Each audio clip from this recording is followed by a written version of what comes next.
Pues nada, Vale. vamos al lío. Bienvenidos a todos. Ya estamos en la sala 15 personas. Son y 5. Creo que ya empezará con el meetup de hoy. Debería ser en Barcelona, pero esto es online, así que bienvenidos a la tecnología, que esto es maravilloso. Así que bueno, bienvenidos a todos y vamos a comenzar. Primero, ¿quiénes somos? Somos el equipo de Meetup de Barcelona. Estamos compuestos por José Ramón, con Flavio, que entrará más tarde, y por un servidor, que soy Germán. Y normalmente hacemos los Meetup o híbridos o allí presenciales en Barcelona, pero ya ha cuadrado que va a ser online. Así que encantado de veros a todos y vamos al lío. Lo primero, bueno, aquí hay una persona un poco fea que va a hacer la presentación, que en este caso soy yo. ¿Y quién soy? Pues soy Germán Martín, soy el director de Arquitectura e Integración en Devoteam, soy el Meetup líder de la Comunidad de Barcelona y además soy mentor en la comunidad de Mulesoft, con lo cual si necesitáis o tenéis cualquier duda, me podéis preguntar por LinkedIn o directamente al chat o incluso por correo y os podría contestar lo que necesitéis, ¿vale? Una cosa, Álvaro pone un mensaje de que no se escucha, pero bueno, yo sí que lo estoy escuchando.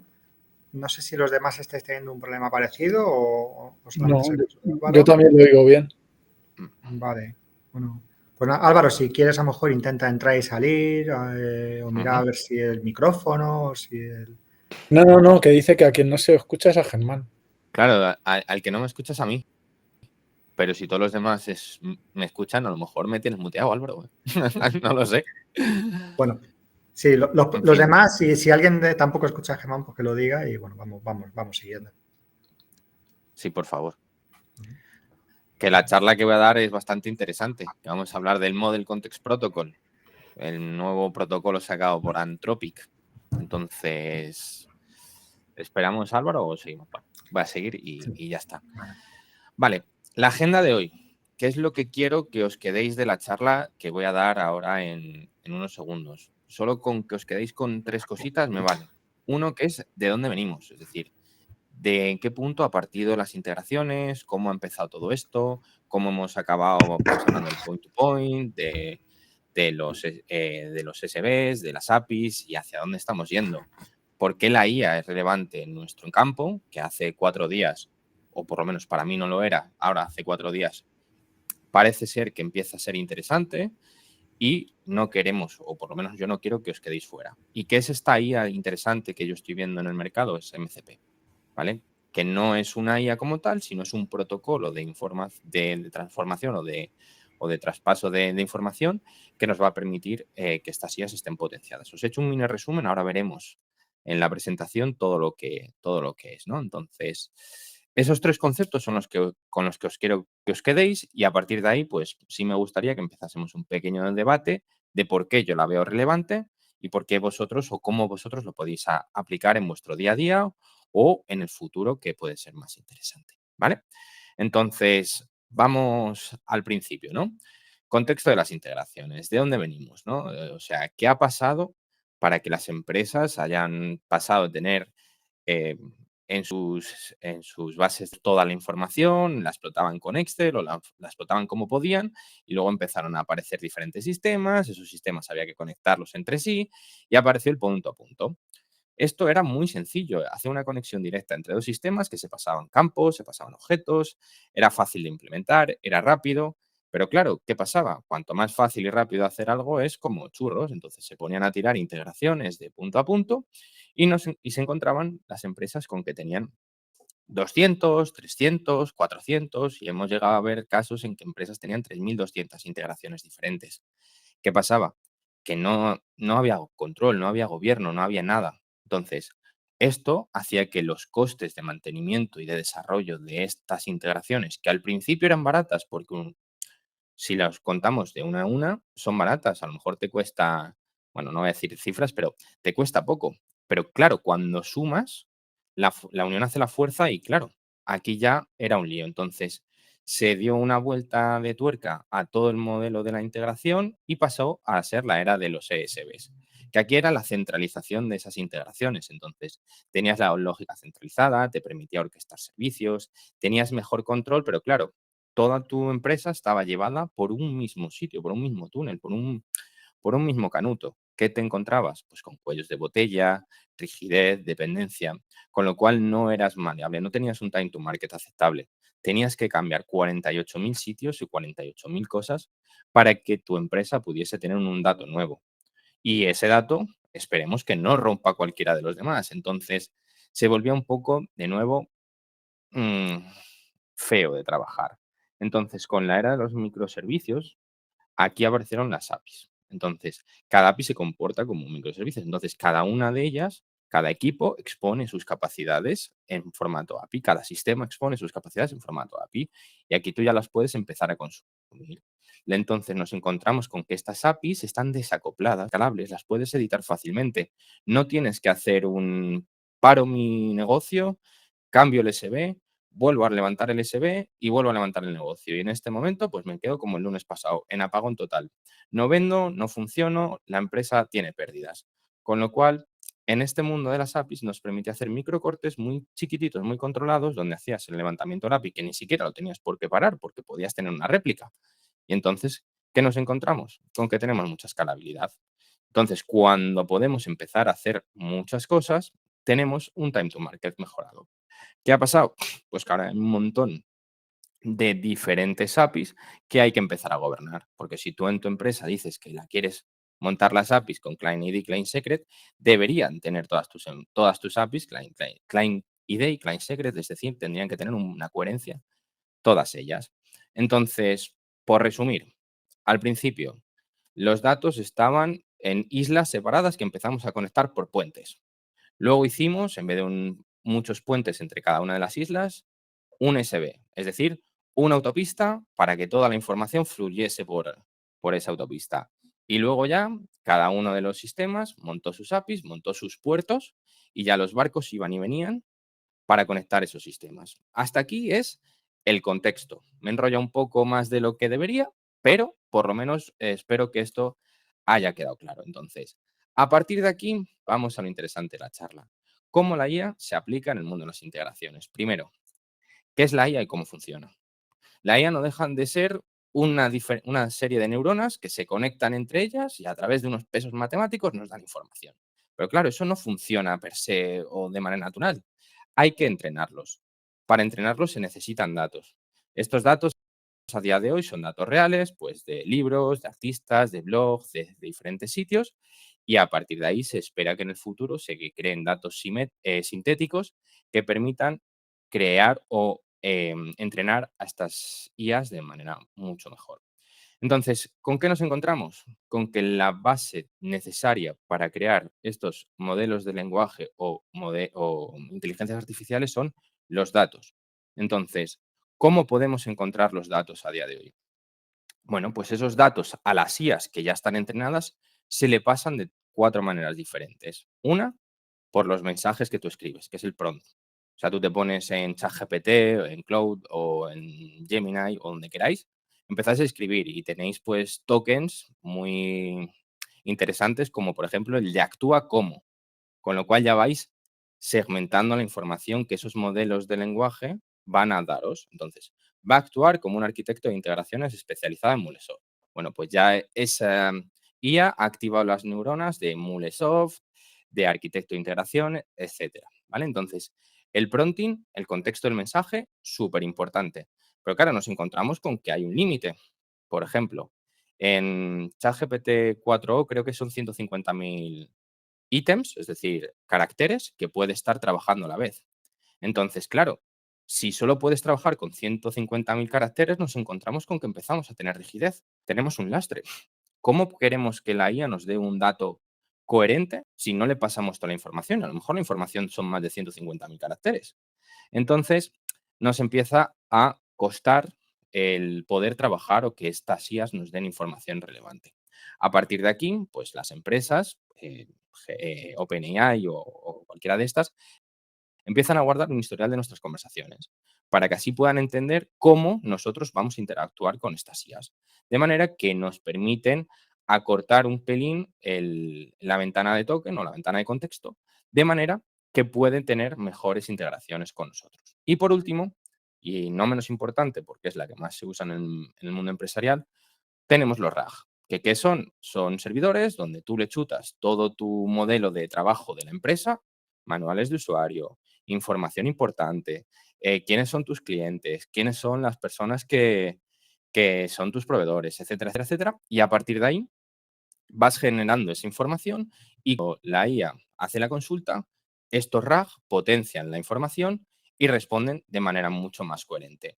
De manera que lo que buscamos siempre es precisión, ¿vale? Entonces, hasta aquí estoy hablando de LLMs, de ChatGPT, de cosas básicas, pero en el mundo de la programación, ¿para qué nos sirve? Bueno, pues para generar código.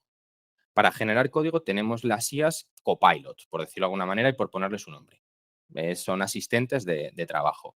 En este caso, Mulesoft nos facilitó el Code Builder. El Code Builder tiene esta IA por detrás donde te va guiando, te va proponiendo snippets, te va corrigiendo los errores, te va sugiriendo buenas prácticas si algún escribes y te va permitiendo pues tener un ayudante o un senior al lado que te va guiando en tiempo real sin necesidad de una persona que te va soplando en la nuca y decir, te has equivocado, te vas a equivocar. Aquí ya te lo va corrigiendo previo aviso. Pero también es verdad que siempre y cuando no falle. No sé muchas veces que, como os he explicado, si los datos no son correctos, las IAs te dan errores, te dan alucinaciones y en este mundo de la integración, que los datos tienen que ser precisos, podemos encontrar pues fallos de coherencia y ¡pum! Se nos rompió el flujo de mule. Entonces, volvamos para atrás. ¿Cómo conseguimos más datos?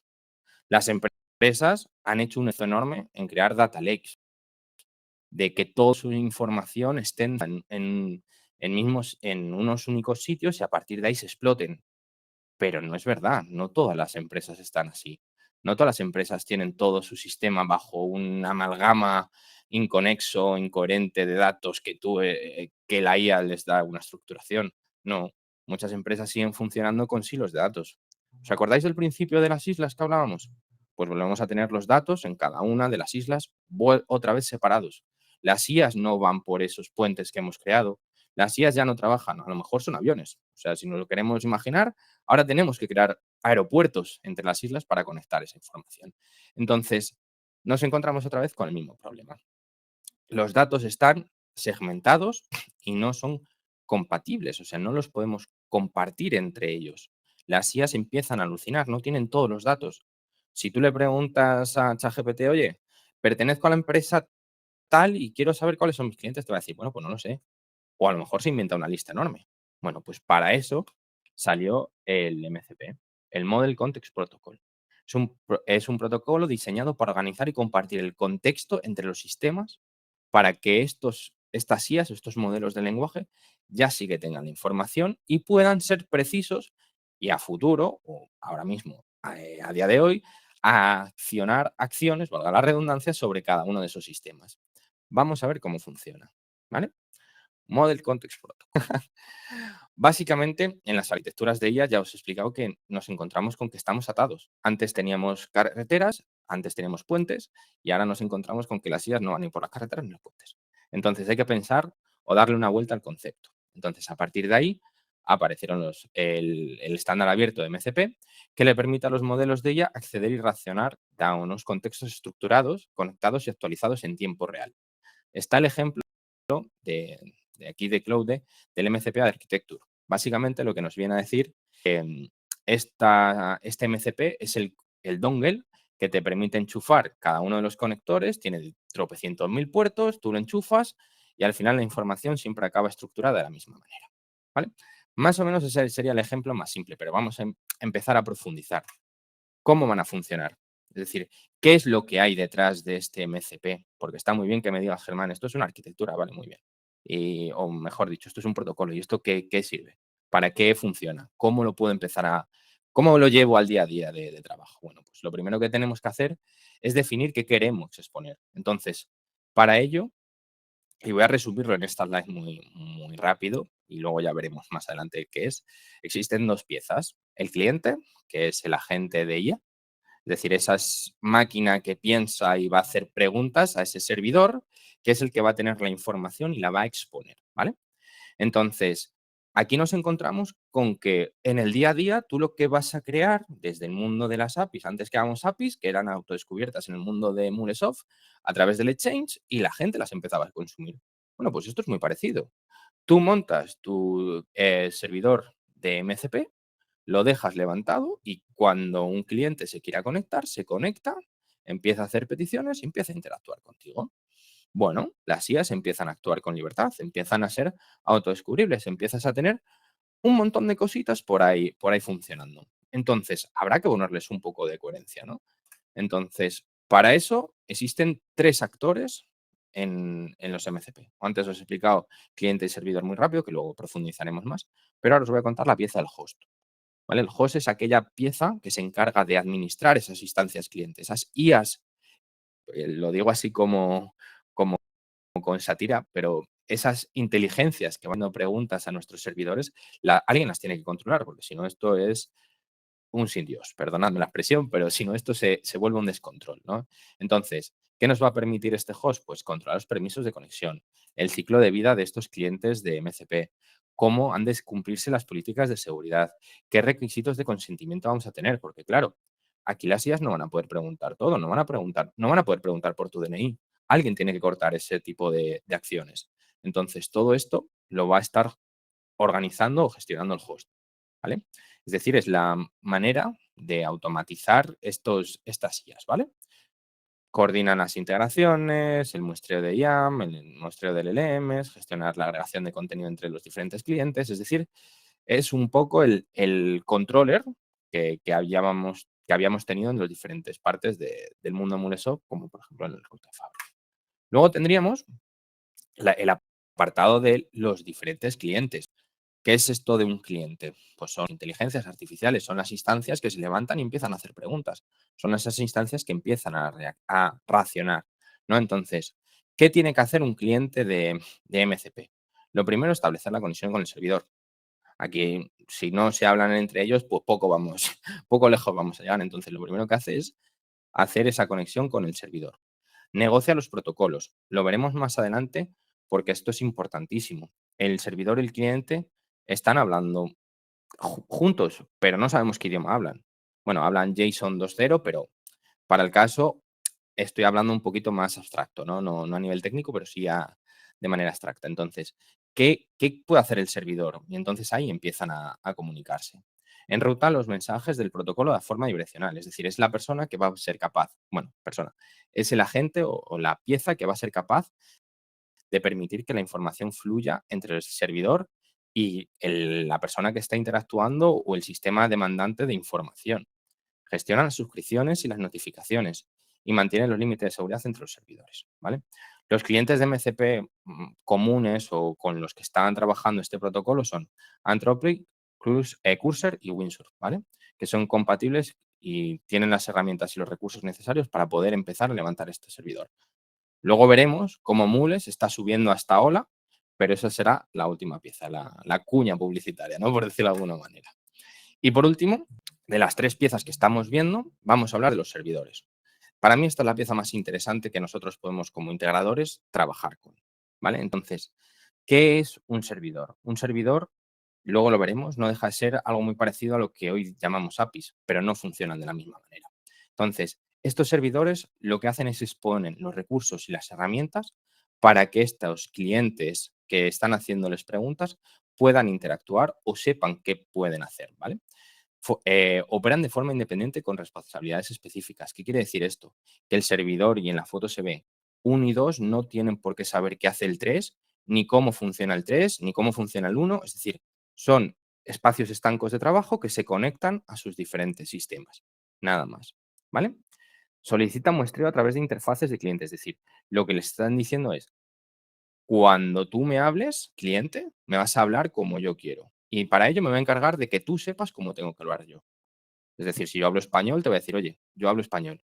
Lo diré en un idioma universal, en inglés, por ejemplo. I speak Spanish, punto. ¿Sabes? Y a partir de aquí tú ya me hablas, ¿vale? Y después, de nuevo, deben respetar las restricciones de seguridad de los sistemas a los que están accediendo y además pueden ser procesos locales o servicios remotos. Aquí se ve en la imagen donde tenemos el servidor 3 puesto en Internet y el servidor 1 y 2 están en local. Actúan como contenedores y proporcionan una forma estandarizada de acceder a varios sistemas. Es decir, las IAs ya no tienen que estar pensando si SAP me va a funcionar a través de RFCs, Si Salesforce me levanta una API. Si SharePoint necesito volver con un webhook a hacer la petición para que me diga dónde está el archivo. Todo eso se acabó. Habla todo el mismo idioma. Y son silos diferentes, pero hablando todos igual, que es un estándar que se ha creado. Además, y en esta foto se ve claramente, los hosts y los clientes pueden trabajar juntos. O sea, puedes incluso solo tener un cliente que levante diferentes peticiones a diferentes servidores y trabaje de manera, pues, síncrona. Primero hace una pregunta a uno, luego a otro, etcétera, etcétera, etcétera, etcétera. ¿Vale?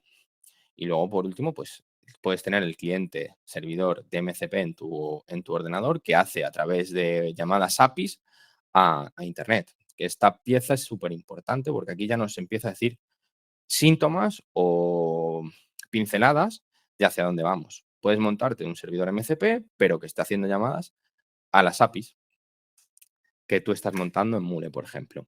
Entonces, por resumir y por saber cómo se intercambia información en este protocolo. Por un lado, el servidor que ya hemos entendido lo que es el que publica el manifiesto. Este manifiesto que contiene prompts, son plantillas e instrucciones de cómo tienes que estar hablando con ese servidor, los recursos, que son los datos que vas a exponer ese servidor hacia afuera, cómo los va a exponer, y las herramientas, que son los ejecutables o las acciones que va a poder realizar ese servidor cuando este cliente, esta IA, le haga las peticiones. ¿Qué va a hacer o qué puede hacer la IA? ¿Vale? Que estos son estos clientes de MCP. Pueden descubrir automáticamente todos los servidores que hay en la red o que tienen acceso. Pueden ejecutar acciones dinámicamente. Crean semillas para que que en este caso son raíces, que son los inicios, son los elementos principales que luego queremos que la IA tenga contexto. Es decir, si hablamos de una API de fraudes, pues ya le vamos indicando que va a ir por fraude, para que así cuando el cliente tenga que hacer la petición hacia el servidor, sepa que es servidor. Y por último, ya la semilla, que es el proceso de elegir la información más relevante que viene relacionada de los root, de las raíces, para que en la ventana de contexto que el modelo va a estar trabajando sea lo suficientemente precisa para devolvernos la información o activar las acciones necesarias que queramos en cada uno de esos sistemas. Entonces, ¿qué es lo que va cuando un sistema empiece o arranque el proceso de asociación del servidor y el cliente para hablarse, ¿no? Entonces, lo primero tú inicializas el cliente, te conectas al servidor MCP y aquí empieza un proceso de descubrimiento. El cliente solicita al servidor la información de qué acciones tienes, qué recursos tienes y con qué pronto vas a trabajar para entender lo que tiene. Aquí el servidor levanta el manifiesto y le devuelve al cliente. Oye, mira, yo trabajo con esta lista de acciones, con estos exemas y entregables, con estas descripciones y con estos metadatos. A partir de aquí, el cliente vuelve a interactuar, vuelve a pensar y dice, vale, pues lo que yo tengo que hacer encaja perfectamente con estas partes que tú me estás contando en el manifiesto, por lo tanto, te elijo a ti. Y entonces lo que te estoy haciendo es, oye, elijo que crees esta acción, prepárala, te envío la solicitud, te envío el esquema que tú necesitas y a partir de aquí asumo que tú me devolverás con la respuesta que tú estés generando. Si yo quiero crear un pedido, pues yo asumo que ese pedido llegará a SAP, por lo tanto, el cliente va a hacer la petición al servidor MCP de SAP y ya por debajo, este servidor de MCP de SAP estará haciendo la RFC que considere o que necesite y vuelva. ¿Os habéis dado cuenta que aquí no ha habido prácticamente interacción humana? A mí esto es lo que más me flipa. ¿Por qué? Porque empezamos a levantar setas que ya son consumidas por no sabemos ni quién. Y esto es lo que yo creo que puede ser revolucionario. Entonces, vamos a ir directamente a los 5 puntos que para mí son clave. Es la estandarización universal. Ya no tienes que estar pensando cómo va a hablarme SAP con mi cliente. Bueno, espérate. Me levanto un servidor MCP, ya sé cómo habla SAP a través de este servidor. Oye, los costes y tiempos se eliminan. O sea, ya no tienes que crear integraciones personalizadas. O sea, ya levantas tu integración, levantas que conecta el sistema con tu servidor de MCP, levantas el servidor de MCP y ya ahí, ya está. Ya alguien lo consumirá desde un cliente X. Tienes una operabilidad prácticamente infinita. O sea, facilitas la conexión inmediata entre los sistemas. O sea, tú ya los tienes levantados. Es como el API LED que siempre nos ha dicho Mulesov que ibas iluminando los LEDs y de ahí ese nombre. Pues esto es igual, tú tienes un montón de LEDs, lo que a día de hoy son APIs, y se van iluminando, pero tú ya no sabes por qué se iluminan, tú ya no ves un patrón definido. Quizá te tienes que echar mucho más para atrás y ves el mural completo de LEDs formando una imagen. O no, no lo sé. Estamos todavía en el principio. Por eso quiero que empecéis a darle vueltas vosotros también de si os parece tan interesante como me lo pareció a mí cuando lo empecé a investigar, ¿no? Escala infinitamente y súper rápido. Tienes integraciones nuevas prácticamente en cada una de las peticiones que tú le hagas al LLM.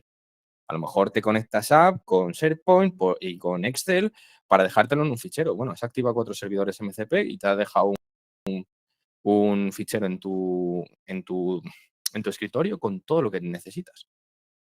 Entonces, esto se vuelve un potencializador, un catalizador para liberar todos los recursos técnicos, acelerarla todo. Entonces, por no quedarnos fuera, pues es esta charla y esta necesidad que creo que tenéis que empezar a plantear si esto os interesa, si no os interesa, si tiene sentido o si para vosotros decís esto es humo, Germán, y ya veremos cómo acaba esto. Y aquí no sería tanto si Mulesov ya se está subiendo a la ola. ¿Cómo lo está haciendo? ¿Cómo se está subiendo Mulesov hasta ahora? Porque puede ser ultra complejo de decir, oye, yo soy un fabricante que estoy haciendo APIs y aquí me vienes a reventar el mundo de las APIs. Pero es que no es verdad. Esto no es así. O sea, esto se complementa. ¿Cómo va a conectarse ese servidor MCP al sistema que hay por detrás?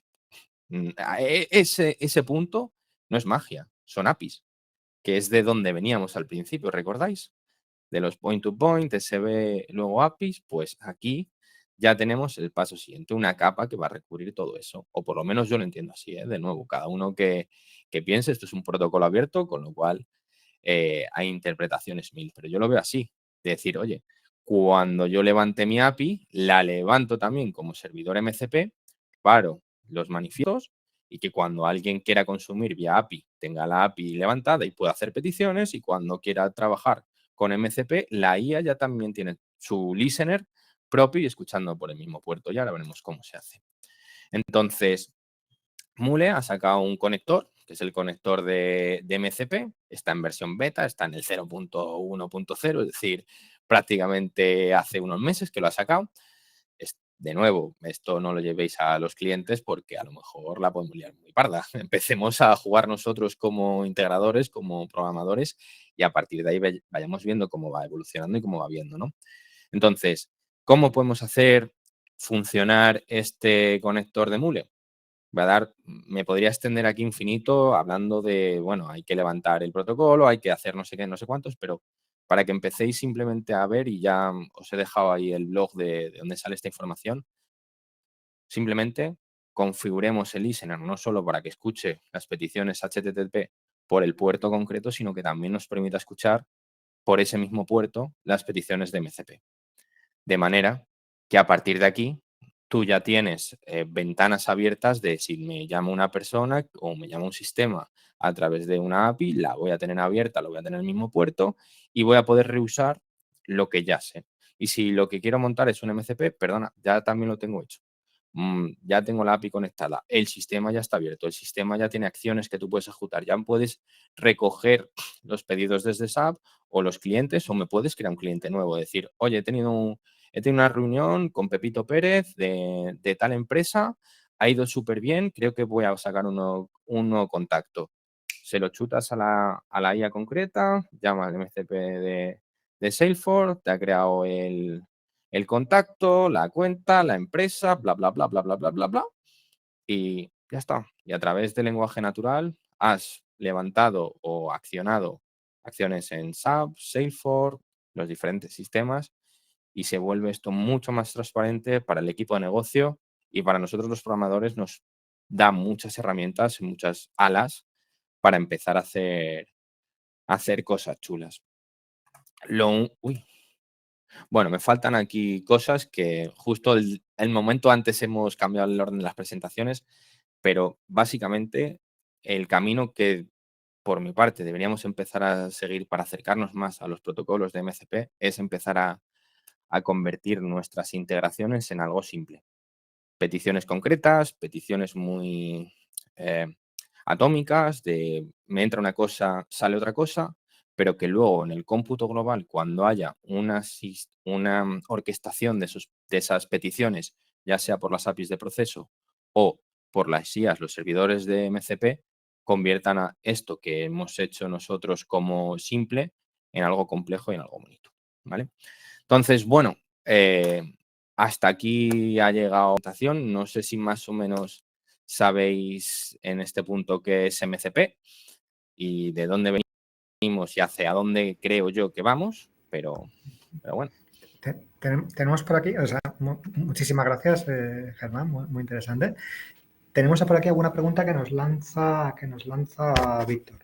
Nos dice si el cliente, pues el cursor, pues Anthropic, si descubre los MC disponibles a través de algún tipo de configuración. Claro, tendrás que configurar la red en la que tú tienes tus propios servidores de MCP. No va a descubrir los de todo el mundo. Entonces, ahí tú tendrás que empezar la configuración partiendo de sobre cuáles quieres trabajar. Si os fijáis en el punto de antes, posiblemente también tengas que abrir las IPs, tengas que explicar quizá dónde tiene cada una de estas piezas, etcétera, etcétera, etcétera. Bien. Ok. ¿Alguna pregunta más de alguien?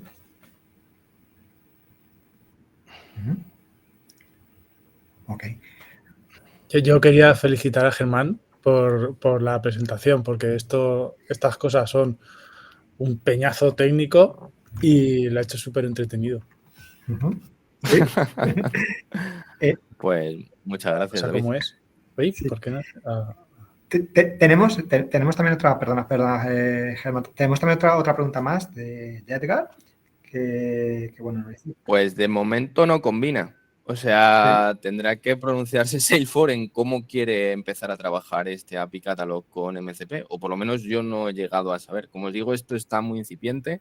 Posiblemente en unos días o en unos meses nos digan esto funcionará de esta manera o de esta otra, o seamos nosotros los que empecemos a proponer cómo tiene que funcionar. Igual no lo ha inventado nadie todavía, ¿no? El catálogo de MCPs, ¿no? Es decir, o sea, dice que está muy maduro el concepto de catálogo de APIs. No sé si, ¿sabes? Si de alguna manera habría que tener también un catálogo de MCPs.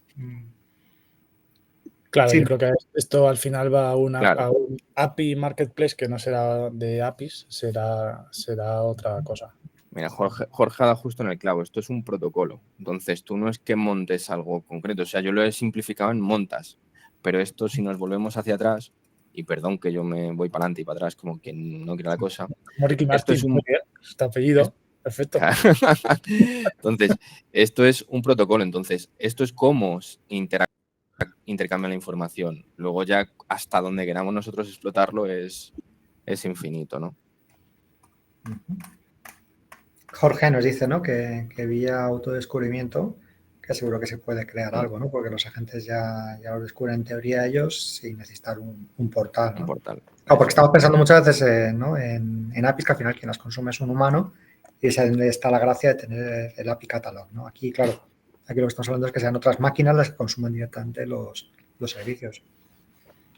Claro, por eso. También Edgar nos decía, ¿no? que bueno, que además el API Catalog vale para Salesforce, que esto valdría para cualquier sistema con un agente. Claro, yo creo que toda esa parte de gobierno que ha dicho Germán en alguna parte de la presentación, ahora es muchísimo más importante. El tener APIs de calidad, si ya era importante, ahora es por 1000 o por 1.000.000. ¿Sabes? Porque los agentes inteligentes, si intentan acceder a algo y no funciona la API, pasan. Entonces estás perdiendo ahí mucha potencialidad.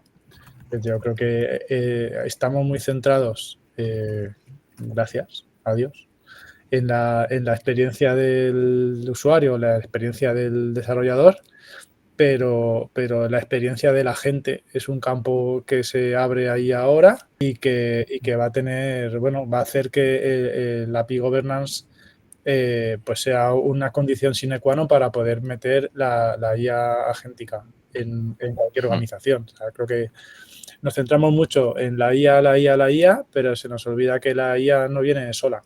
Viene con los datos, que si no son de calidad, los procesos de ingesta, de exposición no están bien diseñados, la arquitectura no están bien diseñados, pues la IA no vale para o para casi nada. Y luego pues también vienen las APIs, ¿no? Pues los datos esos están por ahí dispersos en todo el universo informacional corporativo, y las APIs son una manera estupenda de consumir y de acceder a esos datos, introduciendo también una capa más o menos ligera de gestión y de control. Eso es. Mientras pasamos a David, ¿no? Pues también a la presentación de David, pues también nos decía Edgar, ¿no? Que muchas veces el problema con MuleSoft es que los clientes quieren APIs más genéricas, por tener menor desarrollo, menor coste de licenciamiento, ¿no? Y que esto, bueno, pues al final a la larga pues acaba siendo peor, ¿no? A ver. Te dejo compartir a ti, David, ahora. Voy. Que a ver cómo te va, David, ¿no? Porque dices que David él sí que está en la costa, en Valencia, sí, ¿no? Yo estoy en Valencia, está cayendo, ahora no oigo no lo oigo, pero antes ha caído un trueno, 2 truenos, 3 truenos, que parecía que estaba contando el Conde Draco. Y ha hecho la luz pipín, que digo, ostras, qué divertido. Eso el Conde Draco es chiste de millennials que sí, ya no lo va a pillar, ¿eh? Habrá mucha gente que no sabrá quién es. Pero eso lo dejamos para otra mitad. Sí, por cierto, David, perdona, David, que también Juan Cruz, ¿no? Pues aportaba, ¿no? Que bueno, que tal y como estamos mencionando, pues el protocolo define la información que va a recibir el LM para descubrir los servicios, recursos disponibles, y hace las veces de interfaz, que en este caso ya no sería necesaria para los humanos, ¿no? Que era un poco lo que comentábamos antes. Bueno, luego también podíamos aprovechar, no sé si ahora o después, el otro día, preparando la charla, entre los tres surgió ¿y qué protocolo se va a imponer? Porque ahora estamos en una sopa de letras. Entonces, si queréis lo comentamos ahora o lo dejo para luego. Sí, porque tenemos, ¿no? Efectivamente, ¿no? Estaría el MCP, ¿no? Y también está saliendo el A2A, ¿no? Y ADP. Y seguro que mientras estamos hablando han aparecido 2 más, seguramente. Pero seguro. Por esto evoluciona gigantados, aunque haya apagones. Sí. Víctor también nos preguntaba si por lo poquito que estamos viendo, con la versión 0.1.0 beta, que a saber, ¿no? Si MuleSoft por ahora está pensado solamente para MCP Client o para MCP Server, ¿no? O más según el conector, sí que podría ser cualquiera de las 2 piezas. Pero aquí ya yo lo veo más como servidor que como cliente, pero podría ejecutar cualquiera de las 2 según el conector. Como cliente sería un poco más difícil, ¿no? Porque necesitas un host. Bueno, que puede ser. Sí, pero en las propias APIs de Mule te actúan como host. Sí, puede ser. Claro, tendrías un host por cliente, ¿no? Más o menos. Si posiblemente tengas por ahí en tu parte al final una slide mía. O sea que. Bueno, perfecto. Pues perfecto. Eso es integración, ¿no? Pero es integración. Claro. Okay. Pues ya está. Vale, ¿y qué protocolo pensáis en general que se va a imponer? Si es que pensáis que se va a imponer alguno. Yo creo que estamos demasiado pronto para tomar esa decisión. Yo a día de hoy os cuento el de MCP porque creo que esa es mi opinión y esa es mi apuesta. Ahora a lo mejor me equivoco y mañana sale ese Z4 y adelanta a todos, ¿sabes? Sí, fíjate, lo he leído esta mañana en LinkedIn. Sí, Jorge nos dice que bueno, que por lo menos por ahora parece que MuleSoft está apostando por MCP y por A2A, ¿no? Sí, yo creo que son las 2 más extendidas. Las otras habrá que ver. O sea, a mí me parece, lo decíamos el otro día, ¿no? Que ahora estamos en la guerra de los protocolos. y es difícil decidir cuál se va a imponer. Pues nadie sabe, la industria dirá. Luego yo creo que una cosa que influye mucho es dónde está entre la herramienta y el agente, ¿vale? Cada vez esa frontera es más difusa y los LLMs o las herramientas son cada vez más agentes y los agentes son cada vez más herramientas. Entonces, en teoría, MCP está diseñado para la comunicación con una herramienta y A2A está diseñado para la comunicación entre agentes, pero si la frontera está difusa, entonces yo creo que en algún momento pues nosotros los desarrolladores tendremos que dar un golpe en la mesa y estandarizar y a partir de ahí pues ya veremos. Seguramente no creo que se imponga ninguno de los dos, ni de los otros dos que están también ahí en danza. Yo me imagino que, y luego también pensar que hay muchas cosas, esto al final también va un poco de APIs, con bastantes matices, ¿vale? Pero entonces hay muchas partes de las especificaciones de APIs que se pueden utilizar. Aracho es un workflow, pues algo se podría hacer. Overlay es otra especificación que podría en partes meterse aquí. O sea, yo creo que nos espera un verano y un invierno bastante entretenido. Víctor nos decía con relación a lo que comentamos antes, ¿no? De si Mule podía ser cliente o servidor, ¿no? Que si fuera servidor, porque también se podría ocuparse de orquestación, ¿no? Y Juan nos decía que algunas AI tools, como por ejemplo OpenWeb UI, pues usan servicios definidos con OpenAPI como tools, así como también lo puede hacer Agentforce, que extiende la OAS para poblar los topics, ¿no? Que hay que ver cómo evoluciona todo esto. Y también Jorge, pues que, bueno, con un poco con la discusión esta, ¿no? De qué protocolo pensamos que va a quedarse, ¿no? Pues que, bueno, que MCP quizá más para agentes y A2A, pues a lo mejor para el siguiente paso, que sean los multiagentes. Que si piensas que un camino de un paso va antes que el otro, pues aún nos puede quedar más para A2A. Sí, yo estoy de acuerdo con Jorge, para variar. Muy bien, pues inteligencia artificial responsable, ¿no? Pues venga, pues vamos para allá. Os voy a contar todo esto. Antes de empezar, hay que hacer un super mega disclaimer, ¿vale? Voy a centrarlo todo en APIs, pero en realidad esto va más sobre lo que hay debajo de las APIs. O sea, de lo que vamos a ver es cuáles son los principios de la IA responsable y ética y cómo afecta eso a un ecosistema. Pero en realidad las APIs lo que hacen es exponer y consumir datos, bueno, en este caso exponer, y de lo que vamos a hablar es de cómo tengo que diseñar yo esa parte de exposición. Entonces, algunas cosas afectan a las APIs y algunas cosas afectan más a la parte del servicio de backend que está por debajo, ¿vale? Entonces, voy a utilizar indistintamente, cuando hable de APIs, vosotros veréis que pues, donde hay que aplicar el tema en concreto, donde afecta o de lo que estoy hablando, ¿vale? Pero para no tener que decirlo en cada diapositiva, pues lo digo al principio.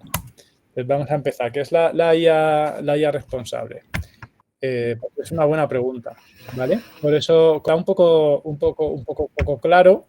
Por eso he puesto IA responsable en 2 colores, porque ni tenemos claro qué es la IA, ni tenemos claro lo que es la responsabilidad.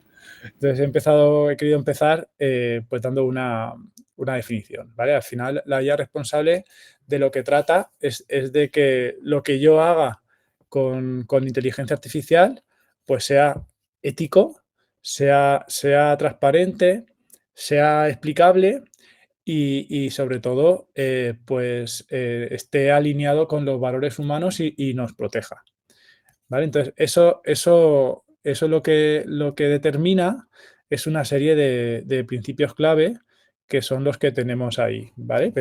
Por resumir un poco, bueno, voy a tener todos sabemos que la IA está sesgada porque los datos están sesgados. El sesgo es un reflejo de los datos y, bueno, pues Lamentablemente, como sociedad estamos sesgados, pues los datos también, ¿vale?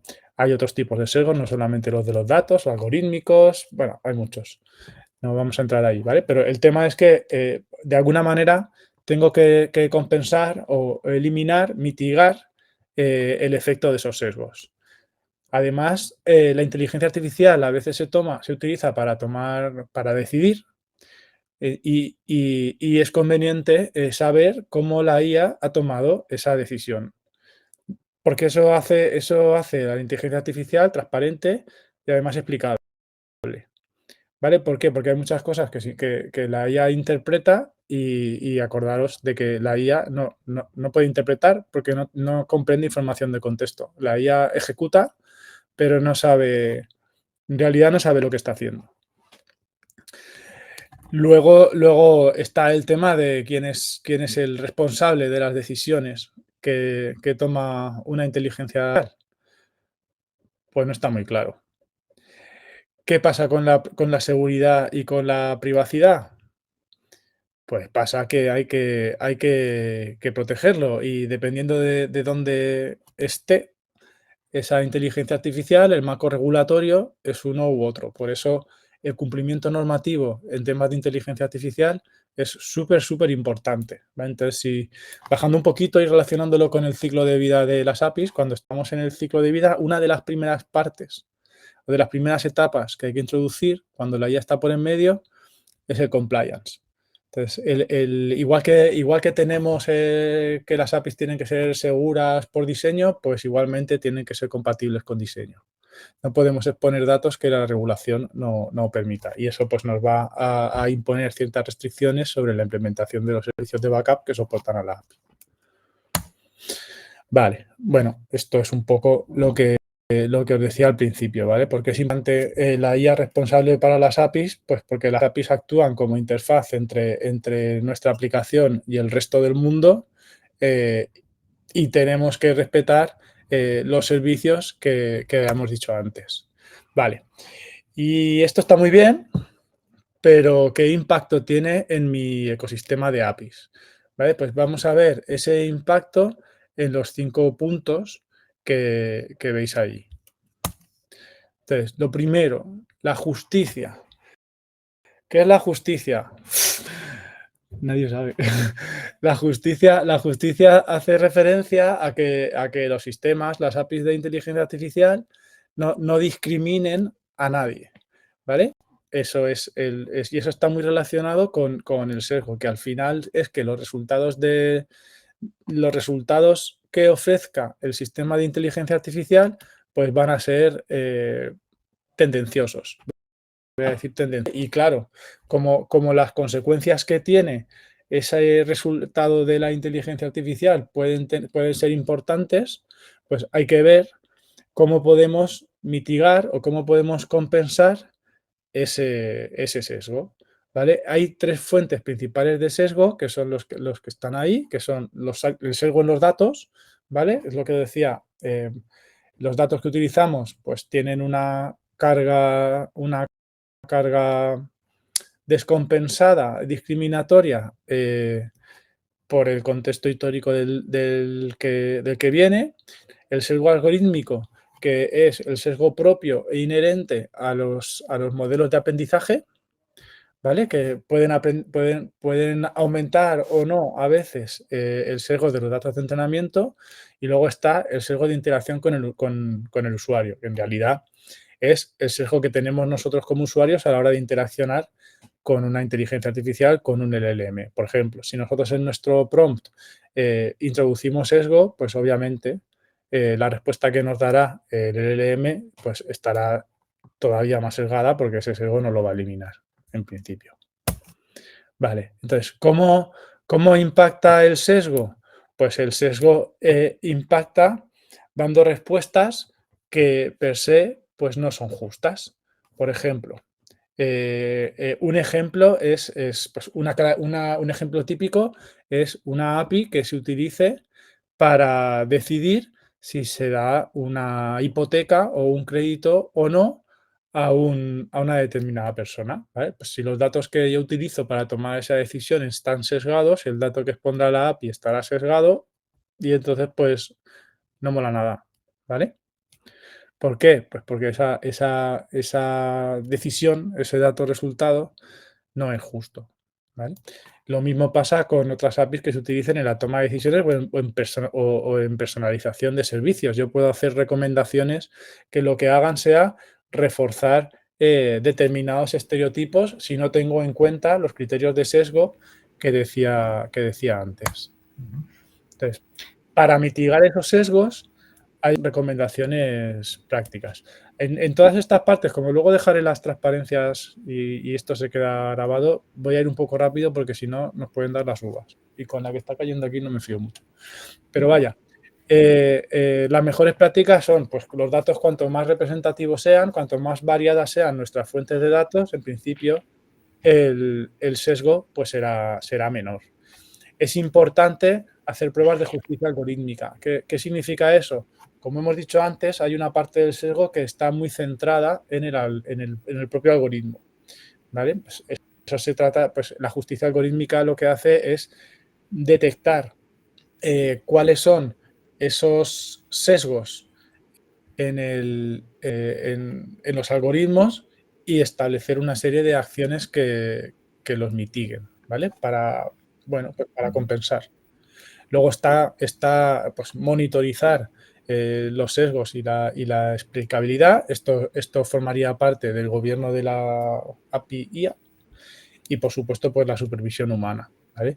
También me gustaría llamar la atención aquí con esto de la supervisión humana por dos cosas. Primero, porque los seres humanos no vamos a ser reemplazables por una IA, por lo menos algunos no serán, yo no lo sé, ¿vale? Pero no, siempre va a tener que haber una persona, ¿vale? A human in the loop, nunca sé cómo traducir eso, ¿vale? Y luego también pensar que nosotros como seres humanos pues también tenemos nuestros propios sesgos. Entonces hay que tener un poco de cuidado e intentar ser objetivos y definir criterios y mecanismos objetivos para lidiar con todo esto. Sí, ibas a preguntar. Sí, justo que estamos hablando de sesgo, ¿no? Tenemos aquí algunos comentarios, ¿no? Pues, vale. Como estoy compartiendo pantalla no lo veo. Sí. Por ejemplo, Víctor nos decía que, bueno, que teóricamente se debería mitigar el sesgo, está claro, pero que realmente, pues, cómo se hace, ¿no? Que no hay una manera clara de cómo enfocarlo y que igual te limitaría el futuro, ¿no? Y también, claro, Antonio nos decía que igual a lo mejor, no sé, un pre-LLM canalice, retire los contenidos sesgados, una especie de auditor de sesgos que no sea humano, quizá. A ver, yo creo que el sesgo es imposible. Esta es mi opinión, ¿vale? No hay nada, o sea, no hay nada definitivo al respecto. Hay mecanismos que lo que hacen es reducirlo, pero yo creo que el sesgo cero es imposible. O sea, tú piensas que el sesgo igual puedes encontrar una parte del sesgo algorítmico, es igual si lo puedes reducir, en teoría, ahora no se puede, pero vamos, mañana no sabemos, pero suponte que hemos dicho 3 contribuciones, el de los datos, el algorítmico y el de la interacción con el usuario. El algorítmico, pues yo creo que al final, conforme vaya avanzando todo, pues podría ser que sí, ¿vale? Pero el de los datos los datos son un reflejo de la sociedad. Mientras nosotros seamos sesgados como sociedad, ese sesgo va a estar. Incluso aunque sea una aplicación que en teoría parezca que no tiene nada que ver. O sea, esa parte se minimiza pues utilizando en los modelos de datos para tomar decisiones o para hacer el procesamiento de los datos que no influyan, o sea, que no sean pues el sesgo, quiero decir, el sexo, por ejemplo. ¿Sabes? Que los datos realmente sean inclusivos, que no tengan esa capacidad de generar una descompensación o una injusticia. Y luego el sesgo en la interacción con el usuario, todos somos sesgados. Tenemos un sesgo intrínseco cada uno de nosotros por nuestra manera de pensar. Es imposible cuando haces un prompt. Igual me estoy poniendo muy metafísico, ¿no? Pero es imposible, para mí, es imposible cuando haces un prompt ¿sabes? Extrapolar o ¿sabes? Proyectarte fuera de ti y ser totalmente objetivo. Tú tienes tu manera de pensar, se refleja en las expresas. Y eso es el prompt. Al final, por muy bien que lo estructures, por muy bien que lo definas, al final parte de ti también va en ese prompt. Y esa parte tiene un sesgo, que es ser más sesgado o menos sesgado, pero algo seguro que tiene. Entonces, el sesgo cero yo no lo veo. Es justo más lo que van diciendo también en los comentarios, ¿no? Por ejemplo, precisamente Antonio nos decía que el sesgo cero, pues que es imposible. A lo mejor una primera limpieza, pero análisis, pero difícil. Y luego Jorge también, pues con lo que decíamos, ¿no? De que a lo mejor hacer una especie de pre-LM o post-LLM, ¿no? Una especie de translayer, ¿no? Pues también Sí, estos sesgos y te conviertes en un problema recurrente, ¿no? Sí, o sea, al final yo creo que, bueno, el truco, o realmente lo que hay que hacer es, pues, minimizarlo. Porque eliminarlo del todo, ya te digo que yo no lo veo, es imposible ser totalmente imparcial. Al final, ya digo, es un reflejo de lo que somos y nosotros no somos completamente imparciales. No existe, eso no existe, yo creo. ¿Sigo? Sí. Vale. Decía, bueno, esto es un caso de estudio, un poco lo que decía, esto es una API que toma una decisión y entonces, bueno, al hilo de lo que decíamos, ¿qué podemos hacer para ser más justos y para mitigar los sesgos? Pues utilizar datos equilibrados, en este caso, en cuanto a género, pero pueden ser en cuanto a otras características que puedan generar un desequilibrio, aplicar herramientas de detección de sesgos que las hay, ¿vale? Que los resultados sean explicables, porque así entendemos cómo se ha tomado la decisión y quizá de ahí también seamos capaces de detectar que ha habido un sesgo y luego, pues, en este caso concreto, permitir que los usuarios de las APIs, esto es una API de contratación, los usuarios son los equipos de recursos humanos de la empresa donde se utiliza esto, pues puedan, si detectan un patrón injusto, pues dar la decisión que haya hecho la IA, esto es el control Z. Vale, entonces, la transparencia, bueno, ya hemos hablado un poco de la transparencia en lo que en la sección anterior, ¿no? La transparencia es que yo sea capaz de entender cómo la inteligencia artificial está tomando las decisiones, ¿vale? Para asegurarme de que tanto las entradas como las salidas, como la lógica de esa decisión, pues está clara y no es una caja negra incomprensible y está muy ligada con la explicabilidad, que es la capacidad de la IA para explicar cómo se ha tomado esa decisión. No solamente el qué es lo que ha hecho, sino también cómo lo ha hecho. Entonces, ¿cómo impacta eso? Pues hay que evitar que sea una caja negra. ¿Por qué? Porque si tiene poca visibilidad, esa falta de transparencia lleva a no entender qué es lo que está haciendo la IA. Si tú no entiendes lo que está haciendo y te ponen decisiones con las que no estás de acuerdo, al final lo que se produce es una falta de confianza, amén del riesgo operacional que eso suponga, ¿sabes? Pero si tú tienes una salida que va a decidir si tirar una bomba o no tirar una bomba y no sabes cómo la ha tomado y tira una bomba, pues ya le hemos liado. Entonces, mejores prácticas, bueno, implementar una API que explica la API, por ejemplo, eso se recomienda mucho. Exponer metadatos y documentación del modelo para saber qué es lo que hace el servicio subyacente. Auditar todo ese desarrollo que está haciendo la IA y luego, pues, implementar anulaciones, es otra vez el control Z que decíamos antes de la decisión que haya tomado la IA. Si tú ves que no la entiendes, siempre hay un humano que puede decir, no, pues esto lo he hecho para atrás.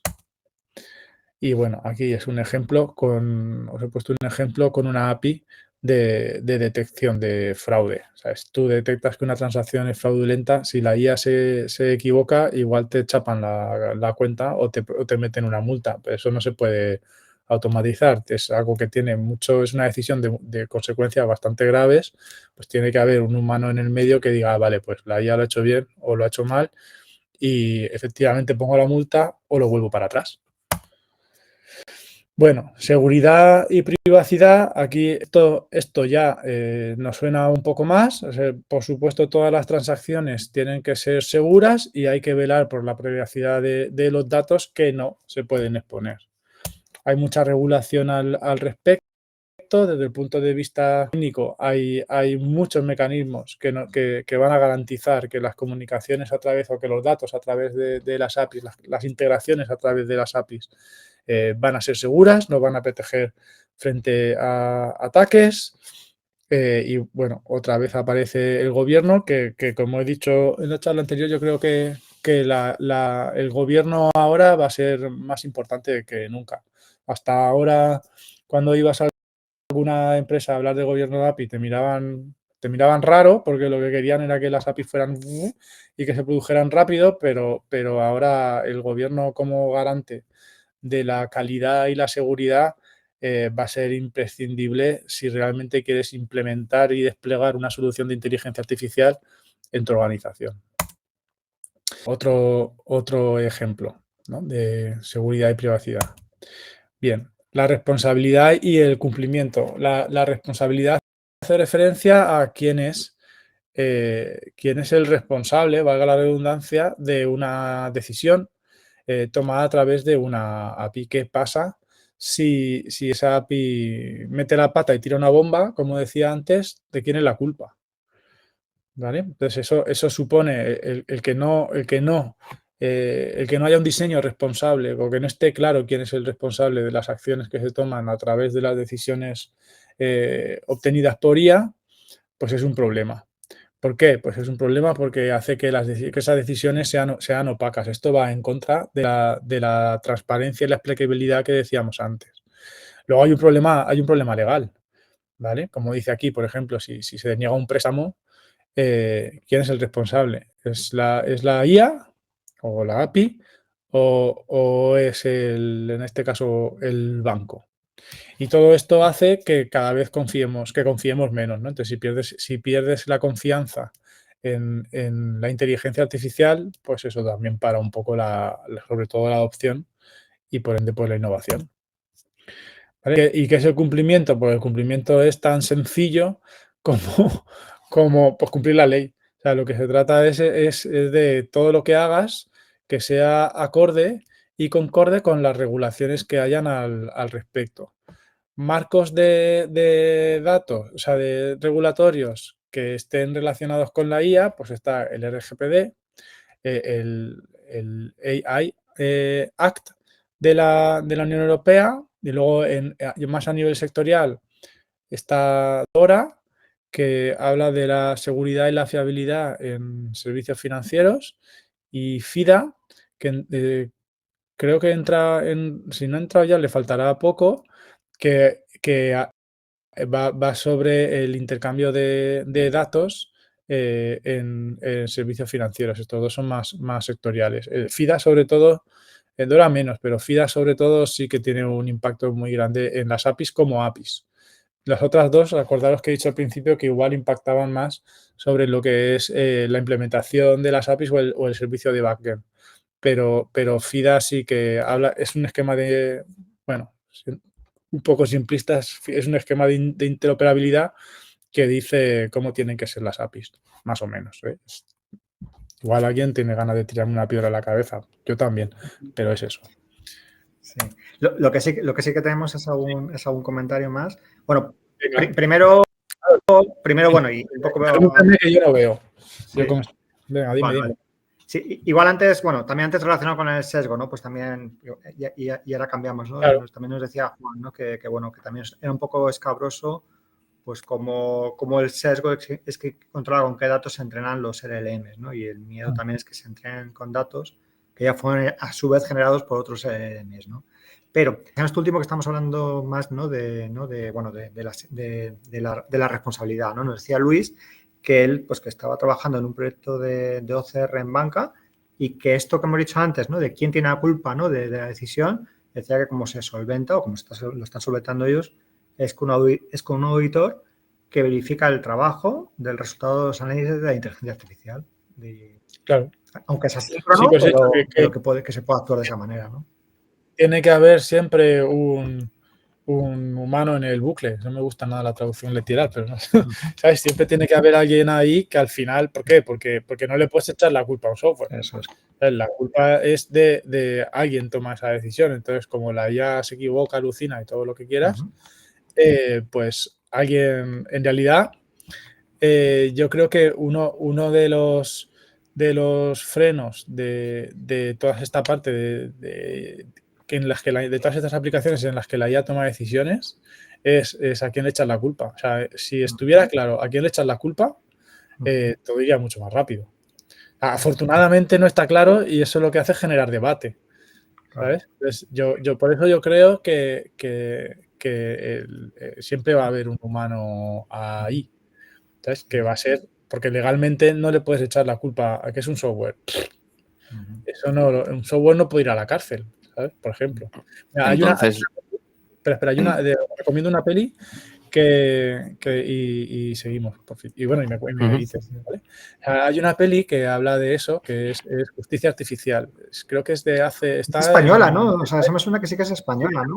Sí. Es española. Sí. Y bueno, como película...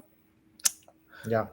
En fin, ¿vale? Pero es verdad, o sea, si la ves con cariño, no vale para la hora de la siesta, ¿vale? Si la veis con cariño, plantea algunos dilemas éticos y morales que dices, ostras, ¿sabes? Y cómo le dan solución y cuál es pues la postura de los técnicos, de los políticos, que dices, madre mía, la que se nos viene encima. Yo os recomiendo que la veáis con los ojos muy abiertos. Sí. Porque mola mucho. Es de esas que dices, joder, vaya torre de película, pero sí que deja pozo. Sí, es como que una fiscal, ¿no? Que automatizan las decisiones. Sí. Jorge también coincidía contigo, ¿no? Que de nuevo, pues que la clave es el human in the loop. Sí, sí. Que es obvio, ¿no? Claro, pero en todo, o sea, ya no solamente en la IA ética responsable, o sea, es que si tú quieres automatizar la generación de código utilizando IA, pues también tiene que haber alguien en el medio, ¿sabes? Vamos, yo no me atrevo a poner en producción un código que directamente ha generado una IA sin mirar nada, madre mía. Pues no queda para ello. No, yo creo que nunca. No tardará. Ya está. Por ahora no hay más, no hay Vale, más comentarios. Vale, pues decía, luego, la robustez y la fiabilidad. Bueno, la robustez hace referencia a que el comportamiento sea consistente. O sea, si ahora abrís un LLM y le hacéis la misma pregunta a dos usuarios distintos, no os va a dar exactamente la misma respuesta. Entonces, en ese sentido, es consistente, pero a ratos. De hecho, si tú mismo le haces la misma pregunta, no te va a dar la misma respuesta. Pues ese hecho que a lo mejor, ¿sabes?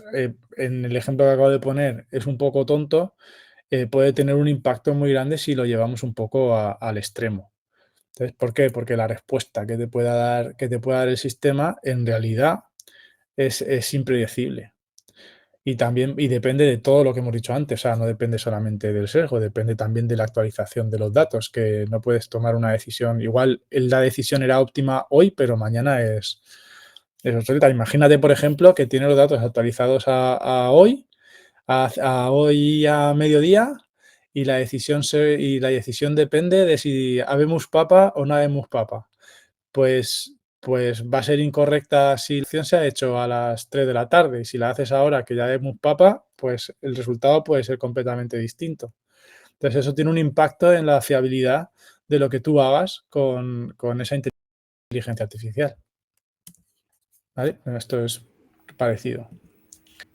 Entonces, mejores prácticas, bueno, pues construir modelos de IA resilientes, ahí es entrenamiento, y otra vez más, pues supervisar el rendimiento y las desviaciones. Y ahí pues tiene que haber alguien que esté echando un ojo. Otra vez el human in the loop. De aquí pues un ejemplo, otra vez esto aplicado a la detección de fraude como hemos visto antes, ¿no? La respuesta, si el criterio está claro, la respuesta tiene que ser la misma si se cumplen esos criterios. Eso es algo que es difícil de garantizar. Vale, y ahora ya nos vamos otra vez al gobierno, ¿vale? ¿Cómo tengo yo en cuenta todo esto? Pues fácil. Esto lo único que implica es que las APIs tienen que ser responsables, éticas, inclusivas, sostenibles, etcétera. ¿Y eso cómo lo hago? Pues eso lo hago teniendo en cuenta todo lo que hemos dicho en cada una de las fases o en cada una de las etapas del ciclo de vida de las APIs. Entonces, como aquí hay algunas que son muy importantes, sobre todo lo relacionado con compliance, pues una posible solución es en todos los workflows de gobierno API que tengamos en los que participe de una manera u otra la inteligencia artificial, pues meter una etapa más de compliance.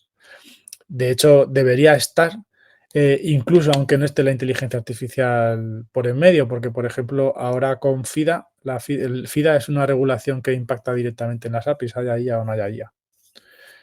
¿Vale? Entonces, vuelvo a insistir, una de las consecuencias de la explosión de la IA es que las APIs van de la mano y toda la parte de gobierno pues va a ser todavía más importante de lo que era. Yo creo, como he dicho antes, que ahora a todos los que íbamos diciendo que gobierno API, gobierno API, gobierno API, por fin nos van a hacer caso si tenemos paciencia.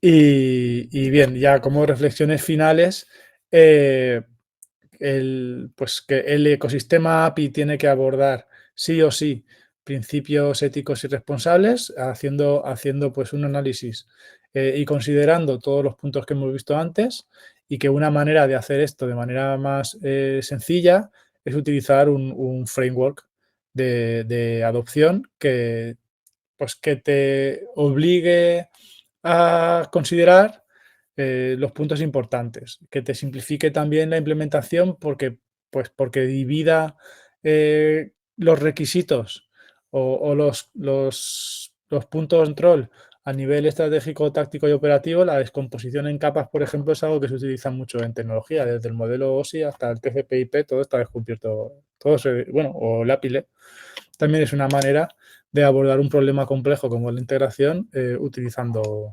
capas. Y ya está.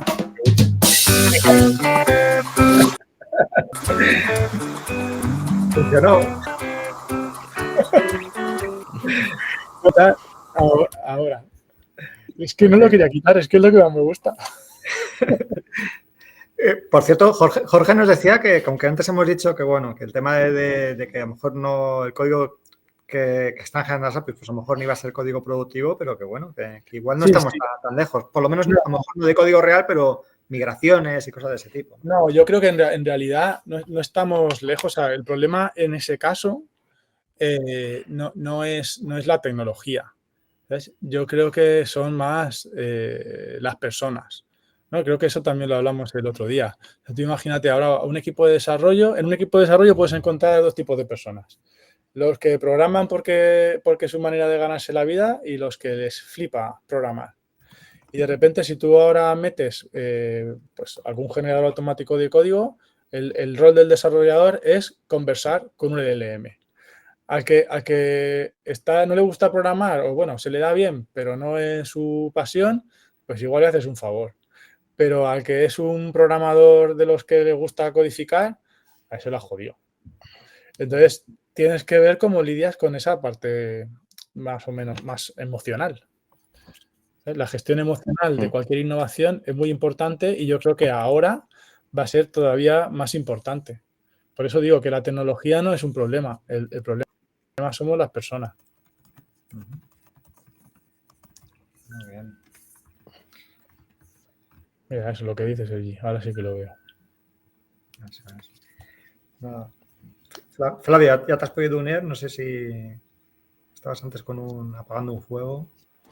Oh, a ver si puedo poner cámara. Sí, no. Ya estoy por suerte. Bien. Solucionado. Bueno, pude escuchar la última parte, la verdad que muy, muy, muy bueno, muy interesante. Aparte vi que me estuve leyendo todo el chat, hubo bastante debate. Todo linda. Bien. Yo te quería hacer una pregunta, David, Claro, la sobre los coches autónomos. Si siempre tiene que haber un man in the loop, el coche autónomo acabas de matarlo. De eso, no, pero no era a lo mejor en el diseño del algoritmo, precisamente de eso va justicia artificial. Es que no quiero hacer spoilers, pero habla de cómo tomar la decisión. Si digamos, el diseño el sistema se diseña para minimizar el daño al humano, ¿a qué humano? ¿A que vas a atropellar o al que va dentro del coche? Pues es un dilema moral, es un dilema ético-moral que no está resuelto. ¿Sabes? Y la película plantea varias maneras de resolverlo, y hasta aquí puedo leer. Que al final acabaré pues, contándola. Pero eso habrá que verse la película. Y dices, hostia, qué cabrones. Pues eso. Vale, pues me verá la peli. Está, ya te digo, es para verla con cariño, pero dices, ostras, de verdad, en serio, es que esto seguro que está pasando ya, ¿sabes? Sí. Ok, más cosas. Y luego, con respecto a lo de que el código en producción, vamos, que la IA saca código y lo envía a producción, habría que ver todos esos SaaS que están apareciendo como setas en internet. Sí. ¿De dónde viene ese código? Sí, ¿Sabes? claro. Que hay una cantidad de problemas de ciberseguridad a raíz de ese código generado que nadie ha leído, simplemente ha subido con pasarlas de pago, que a ver luego cómo vamos a poner parches a la que se está liando por detrás. Correcto. Estoy completamente de acuerdo, pero bueno, tú piensas que eso genera negocio. Hombre. Eso no genera negocio de una manera u otra. Pues déjalos. Mientras no nos pillan nosotros, déjalos. Bueno, Flavio, jefe, ¿cómo seguimos? Pasamos al debate. Activamos las cámaras. Sí, estoy tratando de activar la cámara, no sé qué le pasó. A ver, por mi parte, tenemos todo. No sé si alguien quiere comentar algo en particular, alguna duda, consulta, además de lo que ya fueron viendo. Y creo que ya estaríamos. A ver. Vale. Si queréis, os convierto ahora a todos, ¿sabes? Creo que ¿es en moderador o es en presentador, Flavio? ¿Tú lo recuerdas? No sé. Presentador va bien. Sí. Bueno, cualquiera de los dos le va a quitar la cámara. Sí. Vale, esto es algo que hacemos habitualmente en esta comunidad, que es activamos a todos, pero que esto es voluntario, es decir, que si alguien no quiere abrir la cámara, sin problema, ¿no? Y así ya, pues, en estos últimos minutillos, pues ya, pues, cualquier pregunta, pues ya la puedes lanzar. ¿Qué tal, Juan, con eso? Bueno, es todo bien por aquí. ¿A qué hora estás allí ahora mismo? ¿Qué horas son ahora? Y aquí estamos en las 2 de la tarde, así que haciendo una pausa en el trabajo diario y pues a seguir. Muy bien. No sé si con un poco también con la parte que había presentado Germán, si alguien a lo mejor da la casualidad de que se haya empezado a descargar ya el conector este de MuleSoft. Tiene pinta que es todavía muy, muy, muy beta, ¿no? O sea, Es muy beta. Por lo que he estado tocando es muy beta, pero bueno. Si alguien lo quiere usar y lanzarme dudas, encantado. Tampoco es que sea un experto, pero por lo menos unas orillas sí que le he dedicado.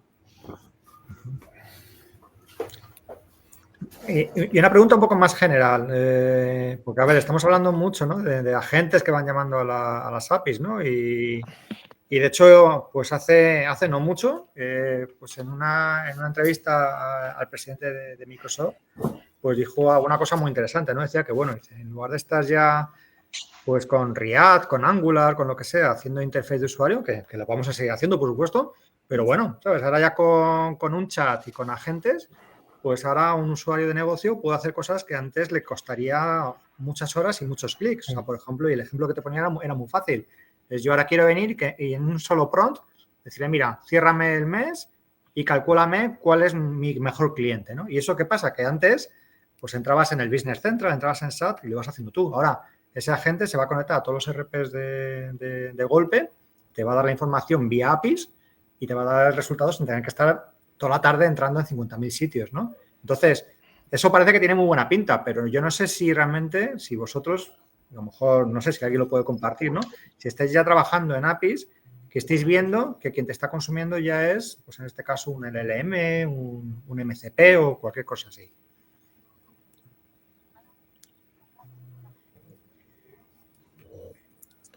Todos a la vez, no, por favor. Por mi parte, Todo el tema este de las arquitecturas de agentes y demás, creo que está todo el mundo está poniéndose a ello, está buscando los casos de uso y está viendo. Malas noticias para algunos comentarios que decía David, parece que el 80-70% de los casos va al código. No va ni siquiera al caso que decía Joserra, que también, pero que va al código. O sea, que no nos engañemos, que todo lo que hagamos tiene que redundar en mejoras económicas. Sí. Y ahí todos los CEOs, todos los CTOs están viendo una posible fuente de pagar menos manos. No nos engañemos. Sí. Estoy completamente de acuerdo. De hecho, fíjate que yo he hecho 2 experimentos con agentes. Bueno, he hecho muchos experimentos con agentes inteligentes, pero he hecho 2 que me he cagado encima. Una fue, cogí 2 agentes con AutoGen. Es una súper mega simplificación del caso de uso, ¿vale? Creo que lo comenté, sí, lo comenté en LinkedIn. Cogí 2 agentes, uno era el cliente y le di 4 instrucciones y otro era el consultor y le di 4 instrucciones y les dije que resolvieran el problema del diseño de una API. O sea, bueno, de un problema de integración. El de la API es el otro. Y el agente inteligente de una solución mejor que la que hubiera dado yo, lo cual no dice mucho de mí. ¿Sabes? Pero, y luego hice otro y dije, vale, pues ahora voy a hacer lo mismo, pero con un flujo de gobierno API, ¿no? Y entonces cogí un agente que era el usuario, o sea, el que decía una API sobre, no me acuerdo lo que lo puse. Luego, si eso lo rescato en LinkedIn, yo os etiqueto y lo veis.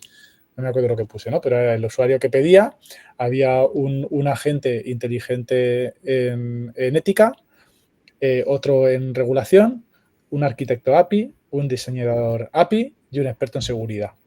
Entonces se iban pasando uno, no me acuerdo dónde era, o sea, al principio era el usuario, no me acuerdo al diseñador, al arquitecto API le decía, diseñame la API, el arquitecto API le pasaba esa API al de seguridad y el otro al de regulación y el otro al de ética, etcétera, hasta que llegaba al final y revisaba y le devolvían el diseño API con todos esos, digamos, todo lo que se había encontrado por el medio resuelto. Y dices, ostras, es que es alucinante. Es que nos estamos pegando tiros en los pies, nos vamos a ir todos a pedir al metro. Bueno, con DataWhip todavía queda un camino, porque, ¿sabes? Por lo menos ChatGPT, O sea, tú le pides cosas de DataWhip un poco así, pues que no sean un mapeo fácil, ¿no? Algo un poco más raro. Y la verdad es que le cuesta bastante. No, y aún así funciona mejor que este. Aún así. Sí. Pero que eso es cuestión de entrenar, ¿sabes? Si tú haces un buen entrenamiento con RAG, por ejemplo, y haces mucho esfuerzo, o sea, fijaros que yo el ejemplo ese que hice, el código está en GitHub. Luego, si queréis, os lo paso y lo veis. O sea, mi entrenamiento, o sea, mi gente inteligente era, tú eres el arquitecto API y tienes que diseñar la API siguiendo los criterios de buenas prácticas de REST y alguna cosa así. O sea, eran un prompt de 2 líneas. No era no estaban ni entrenados ni nada. Ahí el rollo es el plan, que todavía no se hacen los planes bien. En este ejemplo que estás diciendo, tú le diste el plan.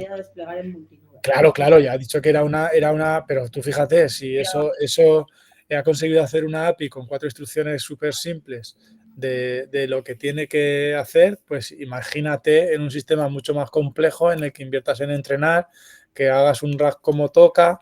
O sea, es que al final posibilidades parecen infinitas cuando uno empieza a pensar esas situaciones.